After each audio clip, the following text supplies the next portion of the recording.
Continuando con nuestro estudio, vamos ahora a revisar las venas de cabeza y cuello después de haber estudiado las arterias, ¿sí? Las venas de la cabeza y el cuello las podemos dividir en una vena superficial, que sería la vena yugular externa, y una vena profunda, que sería la yugular interna. Vamos a estudiar primero lo que sería la yugular externa. Entonces, para estudiarla vamos a hacer una vista anterolateral del cuello, donde el sujeto va a hiperextender el cuello y aparte de hiperextenderlo va a estar rotando la cabeza hacia un lado. Entonces vamos a poner aquí la mandíbula, que está rotando el sujeto hacia la izquierda y aparte lo está extendiendo el cuello. Entonces aquí tendríamos su mandíbula y aquí sería el cuello y aquí la región del hombro izquierdo y aquí tendríamos el hombro derecho. Entonces está dirigiendo su mirada hacia arriba y hacia la izquierda. Aquí abajo tendríamos lo que sería el manubrio esternal, el cuerpo del esternón y la clavícula del lado derecho. Tendríamos aquí atrás lo que sería la mastoides y adelante y medial a la mastoides el proceso estiloides. Decíamos que había un músculo superficial aquí en el cuello que terminaba en un as esternal y un as clavicular, que es el esternocleidomastoideo. Tendríamos el esternocleidomastoideo insertándose aquí arriba hacia la mastoides y la línea nucal superior. Entonces la vena yugular externa es una vena que se encuentra superficial, ¿sí? Superficial a la fascia cervical, pero profunda al músculo platisma del cuello, que el platisma del cuello sería muy superficial. Después del platisma del cuello encontraríamos la vena yugular externa y esta vena yugular externa sobre el esternocleidomastoideo. La vena yugular externa se está formando aproximadamente aquí a este nivel del gonion, inmediatamente por abajo y atrás del gonion, por la unión de dos venas. Una vena que va por atrás de la mandíbula, de la rama de la mandíbula, y que se localiza dentro de la glándula parótida, que sería la vena retromandibular. Tendríamos vena retromandibular, que tiene la característica que aquí dentro de la glándula parótida, ya acercándose hacia su extremo posterior, se divide en dos porciones. Una división posterior, que es la que va a formar propiamente, ¿sí?, la vena yugular externa. Ya veremos que también tiene una división anterior que se va a unir a la vena que viene aquí en la superficie de la cara y que, ¿sí?, aquí a nivel del gonion se va a unir con la división anterior de esta vena retromandibular. Entonces aquí la vena retromandibular, tenemos la vena facial que se va a unir a la división anterior de esta vena retromandibular para formar la denominada vena facial común, que se va a dirigir profundamente para desembocar en la vena yugular interna, que estudiaremos posteriormente. Entonces aquí la división anterior de la vena retromandibular se une a la vena facial y forman propiamente lo que se denomina la vena facial común, que va a desembocar a la vena yugular interna. Mientras que esta división posterior de la vena retromandibular se va a unir a la vena auricular posterior, que como su nombre lo dice, se localiza por atrás del pabellón auricular, y se van a unir la división posterior de la vena retromandibular con la vena auricular posterior para formar la vena yugular externa. Esto está ocurriendo superficialmente y la vena yugular externa va a cruzar primero el borde anterior del esternocleidomastoideo, después el borde posterior del esternocleidomastoideo y va a llegar a este triángulo. Aquí vamos a marcar nuestro triángulo posterior, la inserción del músculo trapecio, que es el límite posterior de este triángulo posterior del cuello, y que decíamos este triángulo posterior del cuello subdividido en una porción superior y otra inferior por este pequeño vientre, que es el vientre inferior del lomo ovoideo, dividiendo en el triángulo occipital y hacia abajo el triángulo subclavio o el homo clavicular. Entonces esta vena yugular externa va a cruzar, ¿sí?, hacia el triángulo subclavio, y aquí a nivel del triángulo subclavio homoclavicular va a atravesar a la capa superficial de la fascia cervical profunda, que ya está formando el piso de este triángulo posterior. Y después de atravesar a esta capa superficial de la fascia cervical profunda, a nivel del triángulo subclavio, la vena yugular externa va a desembocar en la vena subclavia. Entonces, la vena subclavia, uno de sus afluentes importantes es la vena yugular externa. En este trayecto, la vena yugular externa recibe varios afluentes. Y vamos a tener un afluente que va aquí en el borde anterior del músculo trapecio y que hacia abajo y hacia adelante va a desembocar en la vena yugular externa, que sería la vena yugular posterior. Hay que tener presente que en muchos sujetos esta vena yugular externa es visible, ¿sí?, sobre todo cuando se hacen maniobras de Valsalva. Y por otro lado también se llega a observar esta vena yugular posterior superficialmente en la cara lateral del cuello.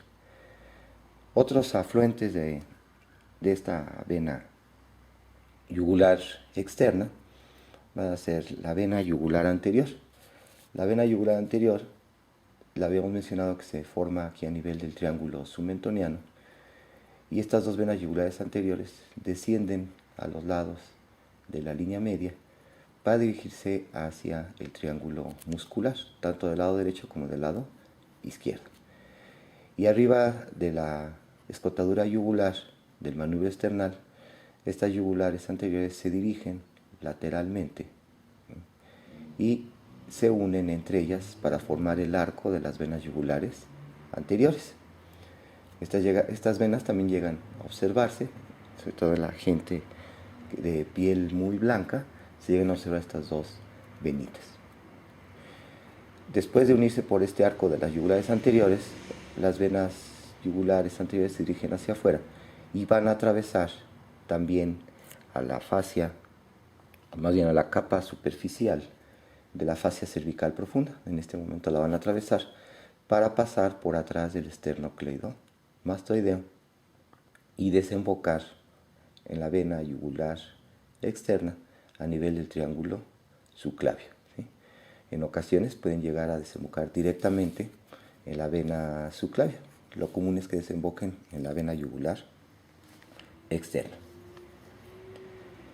Bien, entonces esos serían algunos de los afluentes de esta vena yugular externa. Tiene otros pequeños afluentes, ¿sí?, como sería la vena cervical transversa, se encuentra aquí en la cara anterior del cuello, muy superficial, ¿sí? Entonces esta vena cervical transversa puede desembocar también en la vena yugular externa, así como también la vena supraescapular, ¿sí? Entonces esta vena supraescapular viene aquí pasando por el triángulo subclavio, ¿sí?, y va a desembocar también en la vena yugular externa, esta pequeña vena, sí, supraescapular.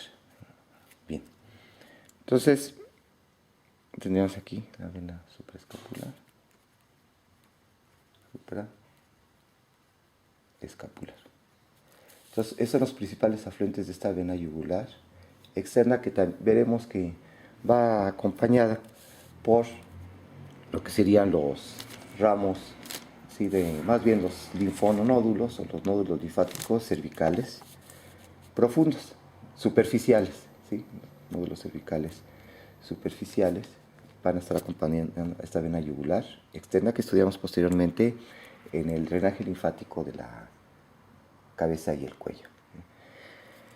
Comentábamos que uno de los afluentes importantes de esta vena yugular externa es la vena retromandibular. Esta vena retromandibular se encuentra en el interior de la glándula parótida. Es decir, que si hacemos un corte transversal de la glándula parótida, ¿sí? Que sería la glándula parótida, esta sería su porción superficial, esta es su porción profunda, que se introduce retromandibular. ¿Sí? Vamos a poner así, esta porción profunda. ¿Sí?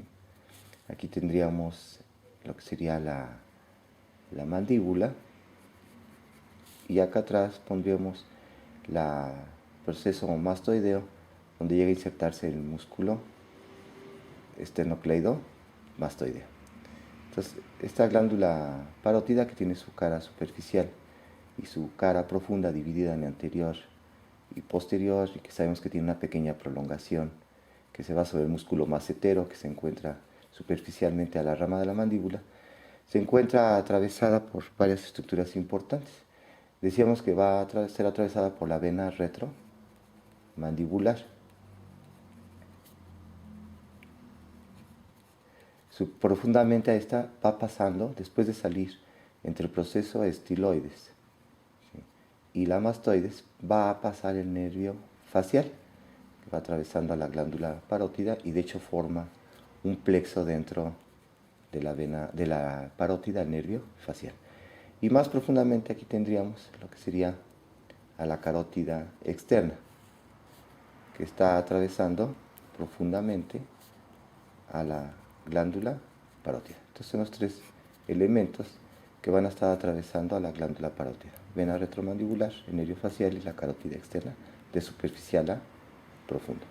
Entonces esta vena retromandibular se va a formar por atrás del cuello, del cóndilo de la mandíbula, se va a formar de la unión de dos venas, de una vena más o menos gruesa que viene de la fosa, ¿sí?, infratemporal, que es la vena maxilar, que va acompañando a la arteria maxilar, que decíamos es rama terminal de la carótida externa.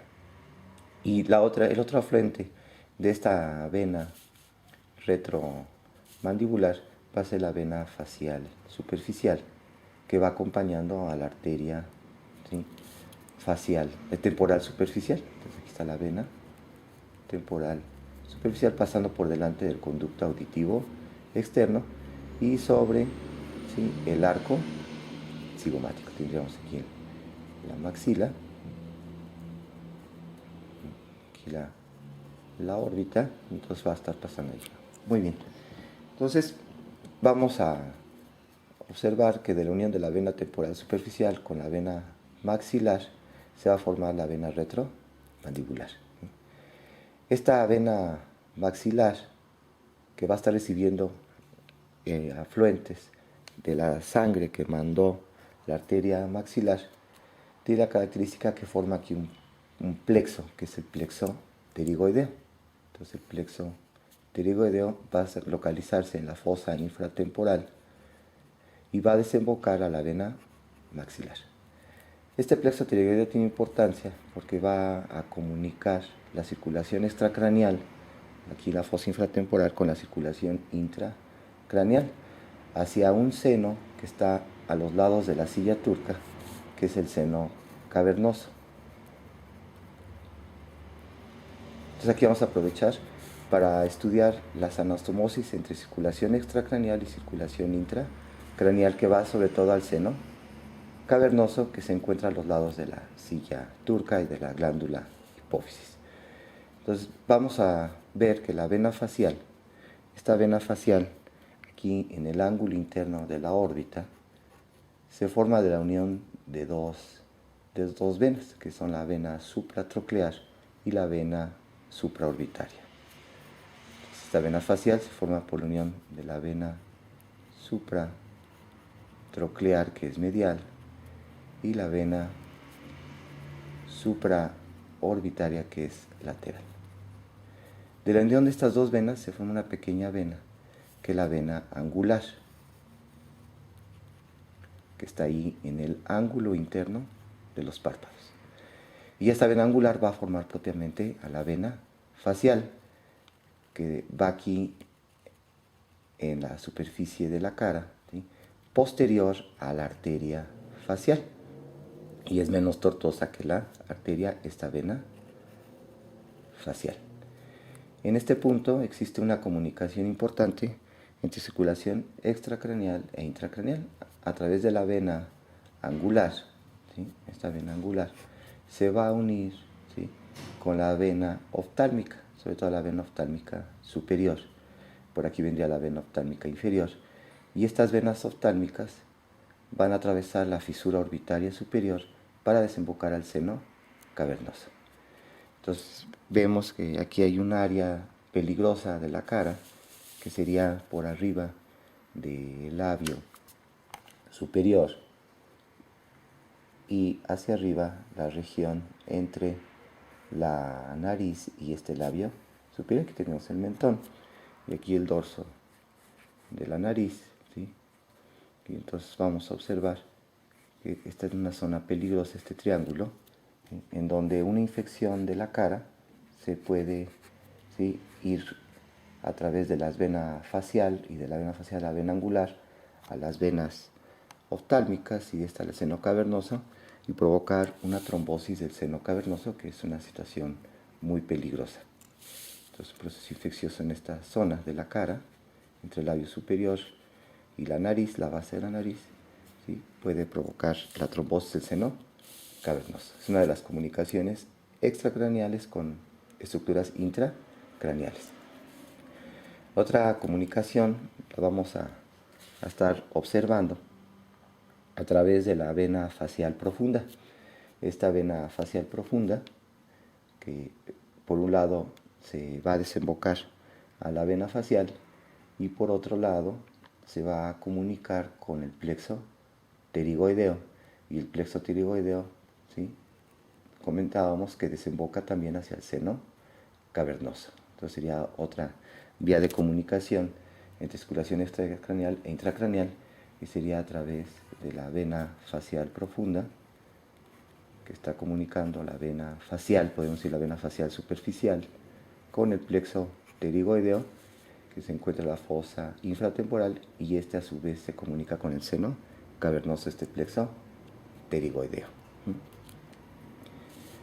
Bien, entonces serían algunas de las características de esta vena facial, que decíamos se une a la división anterior de la vena retromandibular para formar, ¿sí?, la vena facial común, que desemboca la vena yugular interna, mientras que la división posterior de esta vena retromandibular iba a formar a la vena yugular externa, uniéndose con la vena auricular posterior. Ya esta vena yugular externa desembocando hacia la vena subclavia. Bien, de esa forma ya tendríamos descrito las venas superficiales. Decíamos que la otra vena profunda es la vena yugular interna. Entonces, vamos a realizar este mismo esquema, pero sin colocar al esternocleidomastoideo. Entonces, el paciente rotando la cabeza hacia arriba y hacia la izquierda, cóndila la mandíbula, el proceso coronoides, y aquí el mentón. El mentón, la cara inferior de lo que sería el triángulo submentoniano, el hombro izquierdo y aquí el hombro derecho. El manubrio del esternón y la clavícula. Entonces vamos a desinsertar, a cortar más bien al esternocleidomastoideo, vamos a desplazarlo aquí hacia arriba, su porción superior, y aquí hacia abajo su inserción inferior con su haz external, haz clavicular y su haz external, y desplazamos hacia abajo. Entonces cortamos en este sitio a la mitad del esternocleidomastoideo. Y profundamente al esternocleidomastoideo vamos a encontrar a la vena yugular interna. Esta vena yugular interna, hacia arriba, sale del cráneo a través del agujero yugular, que está entre el occipital y la porción petrosa del temporal. Esta vena yugular interna, en la base del cráneo, muchos autores mencionan que se forma de la unión del seno sigmoides o sigmoideo, ¿sí?, junto con el seno petroso inferior. Entonces el seno sigmoides, que es continuación del seno transverso, que a su vez viene de la confluencia de los senos, la prensa de Erófilo que se me denominaba antes, al llegar al agujero yugular o foramen yugular se va a unir al seno petroso inferior, que a su vez viene del seno cavernoso, y se unen para formar la vena yugular interna. Esta vena yugular interna, cuando sale del cráneo, presenta una pequeña dilatación que se denomina el bulbo superior. Entonces, en este nivel estaría una pequeña dilatación que presenta la yugular interna, que es su bulbo superior, y que se va a relacionar con el piso de la caja del tímpano, y de hecho le forma una pequeña cúpula en la caja del tímpano, en el piso, y lo que se denomina la cara venosa o la cara yugular de la caja del tímpano. Posteriormente, la vena yugular interna se dirige acompañado al borde anterior del esternocleidomastoideo y va acompañada por la arteria, primero su carótida interna y después por la arteria, ¿sí?, carótida común, y entre las dos también se encuentra el nervio vago, que ya habíamos descrito. Son los tres elementos del paquete neurovascular del cuello, siendo el músculo satélite que acompaña a estos vasos el esternocleidomastoideo. La yugular interna, al llegar a la articulación esternoclavicular, ¿sí?, aquí está la unión entre la yugular interna, ¿sí?, atrás de la articulación esternoclavicular, se va a unir con la vena subclavia, que vendría aquí la vena subclavia subiéndose sobre la primera costilla, y que es continuación de la vena axilar a nivel del borde externo de la primera costilla. Entonces la vena subclavia se une a la vena yugular. De hecho, aquí ya ves, la vena yugular presenta una pequeña dilatación, que sería el bulbo inferior de la yugular interna, para unirse con la vena brachiocefálica. Aquí estaría al lado derecho, y tendríamos aquí la del lado izquierdo, la vena brachiocefálica izquierda, que es más larga, pero en un sentido horizontal, ¿sí?, y se va a formar por la unión de la yugular interna izquierda con la subclavia izquierda. Y aquí ya estaríamos en la cavidad torácica, en el mediastino superior. Las dos venas brachiocefálicas, la brachiocefálica izquierda está pasando por delante de la tráquea. Entonces aquí estaría la línea media, representada por la tráquea, y la vena brachiocefálica izquierda atravesando, ¿sí?, superficialmente a la tráquea para llegar al lado derecho y unirse la vena brachiocefálica derecha para formar a la vena cava superior, que termina desembocando en el atrio derecho o aurícula derecha, ¿sí? Entonces, este sería el drenaje venoso profundo de la cabeza y el cuello, incluyendo el drenaje del miembro superior. Esta vena yugular interna, en este trayecto que tiene profundo al esternocleidomastoideo, va a tener varios afluentes. Vamos a observar que en este sitio, ¿sí?, inmediatamente por abajo y atrás del gonion, ¿sí?, la vena yugular interna está recibiendo a la vena facial común, que mencionábamos, que está recibiendo a la vena facial superficial y a la división anterior de la vena retromandibular. Entonces tenemos la vena facial común, que en ocasiones se une con la vena lingual, ¿sí?, la vena lingual, y con la vena tiroidea superior, para formar un tronco, que es el tronco tirolinguo facial, ¿sí? Aquí estaría el tronco tirolinguo facial, que se forma de la unión de la vena facial con la vena lingual y la vena tiroidea superior, para desembocar en la vena yugular interna.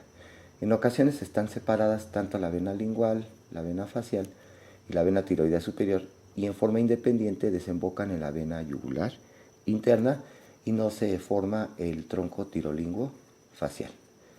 Entonces, estos son unos afluentes importantes de esta vena yugular interna. Hacia atrás, esta vena yugular interna recibe una vena que va aquí profundamente, ¿sí?, que es la vena occipital. Entonces, esta vena, ¿sí?, occipital es otro de los afluentes de la vena yugular interna. Tenemos otros pequeños afluentes que serían la vena tiroidea media, que tendría la vena tiroidea media, que también va a desembocar a la yugular interna. Entonces serían de los afluentes importantes que presenta la vena yugular interna.